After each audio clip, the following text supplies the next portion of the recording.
Hello everyone, this is Moose101, and today I'm starting a new little series of sorts in which I'll be giving my own personal tips and tricks for deck building.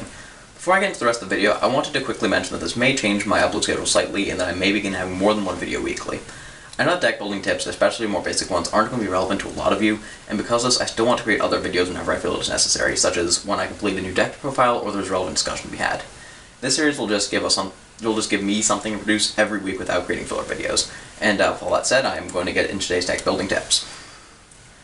Today I want to discuss playstyle, a term in Yu-Gi-Oh! Which is applicable both to duelists and to decks. A deck's playstyle describes the way in which the deck is piloted to achieve victory, while a person's playstyle describes a common preference that person has for decks with a certain playstyle. Determining what your playstyle is a great way to help you locate decks that you will enjoy piloting. A deck's playstyle is a lot more relevant to whether or not you'll enjoy using it than any other characteristic of a deck. Now, not everyone has a singular favorite playstyle that they prefer to every other type, and it's totally possible for a single person to enjoy decks of a wide variety of playstyles. However, if you're looking for a new deck to pilot, chances are you have an existing favorite deck, and you can use the playstyle of that deck to help you discover a new obsession. So, there are a couple of terms that get thrown around a lot when describing playstyle, and I'm sure most of you have heard things like aggro, control, and stun used to describe decks, and some of these terms seem to take on a different meaning depending on who uses them, but this is the way in which I generally categorize playstyles. So, aggro decks, which are short for aggression, are sort of the vanilla flavor of the Yu-Gi-Oh! World. Most of the time, if you can't decide what a deck is, I would probably describe it as an aggro deck.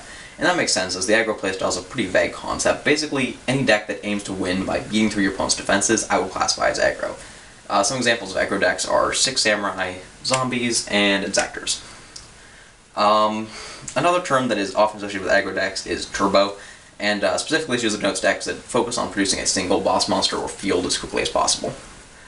So, though OTK or other ridiculously explosive decks like Gem Knights or Synchrons are also, following my definition of aggro decks, I would usually just call these OTK or hyper-aggressive decks, as they don't really follow the same playstyle as a traditional, slightly more grindy aggro deck.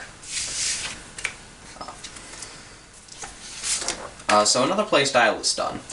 Stun decks win by grinding through your opponent's resources. These decks play a game of numbers, constantly trading opponents one card for 2 or 3 if things aren't going well for them, and generally speaking these decks sacrifice speed for efficiency and consistency. Stun decks will also play significantly more traps than other types of strategies usually. Some examples of stun decks are Steel Storms and, of course, Rock Stun. Next up we have control. I often see the term stun and control used interchangeably, but I think it is better to recognize a distinction between the two. While stun decks attempt to grind out the opponent's cards, a control strategy rather attempts to make the cards your opponent does have useless. Floodgates are often the most important tool of a control strategy, though that's not the only way to make certain cards useless. Maintain control over what cards are in your opponent's hand, deck, graveyard can make combo pieces worthless and force cards like Call the Haunted or Ancient Rules to remain unused. Lastly, I also want to define Snowball or Avalanche decks as their own playstyle. Similarly to OTK decks, this could be seen as a subset of aggro decks, but I think it's worth defining them as their own type. The key word of Snowball strategy is overwhelm. Snowball decks focus on achieving a small advantage, then turning it into a game-winning number of cards. Most pendulum strategies could be easily classified as Snowball decks, but some other examples are Girgia and Gradle. In these decks, advantage breeds more advantage, and your opponent's best shot to shut you down before you can really start your is to just shut you down before you can get your snowball rolling.